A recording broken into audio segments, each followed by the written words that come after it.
Nun is the latest horror movie in the Conjuring universe, spun off from the villain from the second one. So, Nate, from the Conjuring 2, you liked it more than I did. I liked it a lot. I think, like, one of my big problems was with it, this nun character, I found it to be a little silly. So I'll full disclaimer, that was kind of like a prejudice walking into this movie, but I decided to let my guard down. Yeah. And even though I found the nun to be kind of silly, there were some scary moments with her in that second one. I would say yes. The scarier moments in that movie was without the nun.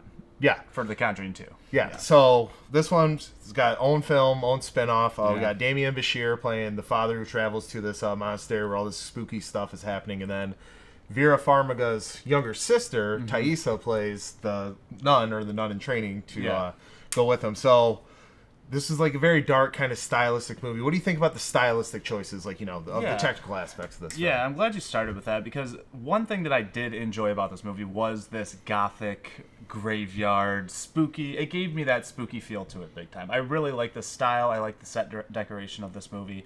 And overall, it reminded me sort of an old, Dracula kind of movie or something like that, at the beginning at least. That's perfect. That's exactly what I was thinking. Like, it's kind of like these old, the old Peter Cushing, Christopher Lee, Dracula movies. A lot of fog, but that's okay. Yeah, exactly. It was forgivable. I did like the visual aesthetic of this movie. You know, the lighting choices and the sets were also really well designed. I liked how they just kind of minimalized the story where it all takes place at this monastery and everything. Yeah. We have Damien Bashir leading this cast. He's a past Oscar nominee, and then Thaisa Farmiga, and I can't remember the name of the guy who plays the French Canadian. Frenchie. Yeah, Frenchie. I can't remember the name of that actor. But what did you think about the performances overall? I mean, it's mainly these three people in this movie. It is, yeah. It's really totally these three people, and overall, I was never bothered by any of the performances. I thought they were all serviceable. Were they great? No, because of the material they were given.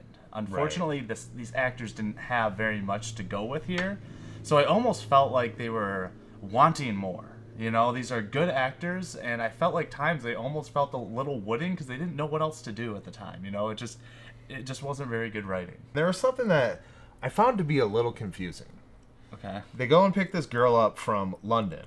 She has an American accent throughout. Like, they never say, you came here from America, your father served in the war, and you stayed here, your family stayed here. Like, there's no real explanation to it, to where I was just, confused. Like, they don't mention it at all. And she never at once, has a British accent, and it goes away. It's not like Kevin Costner, Prince of Thieves, where it goes in and out. It's like, it's never there. It's just something, it just never gets addressed. That kind of bugged me. Well, let's just say pretty much a lot doesn't get addressed about these people, which once again goes into why this movie struggles, because you never learn much. You learn a little bit of a backstory of the priest, but he didn't really do anything wrong. He doesn't really have much to feel guilty about. He tried his best in the situation that they give you. She's just a nun in training. She doesn't really have any uphill battles that she's trying to get across. Yeah, she's supposed to be this symbol of innocence, but we never really got that moment. We just had one little moment with her and these kids in a classroom, but outside of that, we got no backstory on the nun. And with the character of Frenchie as well, which I really liked the character of Frenchie. I wish they would have gave us more of him, not only to learn about him, but just him on screen. He disappears for a good amount of time, and I'm like, man, he was the entertainment part of this when it comes to the characters.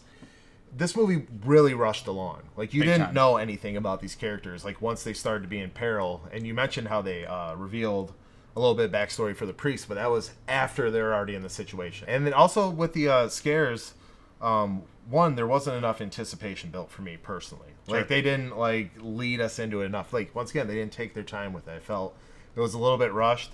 And boy, oh boy, are there a lot of jump scares. Man. I don't mind a few jump scares in a movie. Either. It can be effective. Sure. But when you're reliant on jump scares and all the scares in the movie are jump scares, that's when it's too much, where it's I'm just sitting there in the theater all right, well, it didn't scare me. It's startled. It makes me think of that episode of South Park. Exactly. Yeah, exactly. There was a lot of startling moments, and none of it, you're right, there wasn't any, dread building or creepiness to it. I really wanted this to, you're right, linger a little bit, stretch the rubber band. Yeah, there's a little bit more room to breathe. That's what I wanted. And there was maybe 2 or 3 moments I can remember where I was like, that was a cool idea. That was an effective scare, and I like that. But for the most part, they used a lot of the same tricks and tropes in most horror movies, and that's a disappointment. And when I was thinking halfway through this movie, I'm like, this feels like a really long Are You Afraid of the Dark episode. Because it doesn't need to be, it does not need to be rated R. No, that's something I want to talk about. This movie does not need to be rated R. I know, at all. That was disappointing. It was simply rated R for just blood.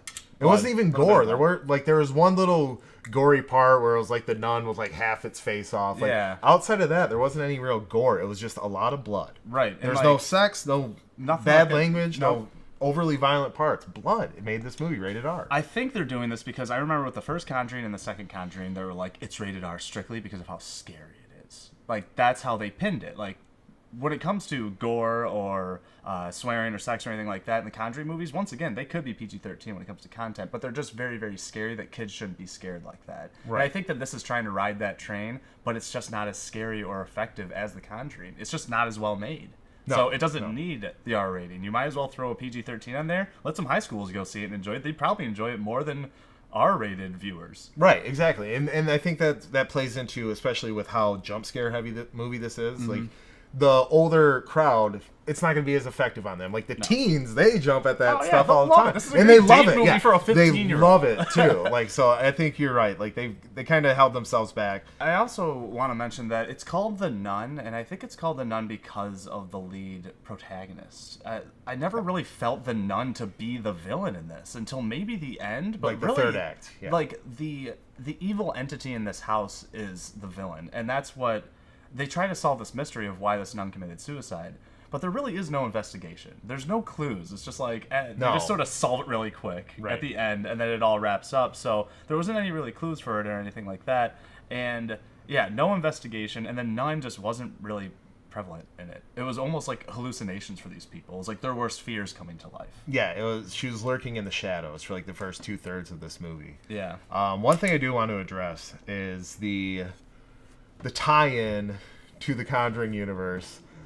This was like like 10 Cloverfield Lane meets the email in Batman v Superman. Where it's like, oh, dude, just throw it down at the end and whatever. Oh, you didn't catch it? Well, this is what it is. Like, I had a gripe with this movie walking right in, where it's like, you can't have a previously on, and then the first shot of the nun's like, you know, just like a reflection in a window, like, ooh, we're gonna hold back on showing you. Like, you just showed it. Like, we know what she looks like. You gave us everything from the last movie. She was already a villain.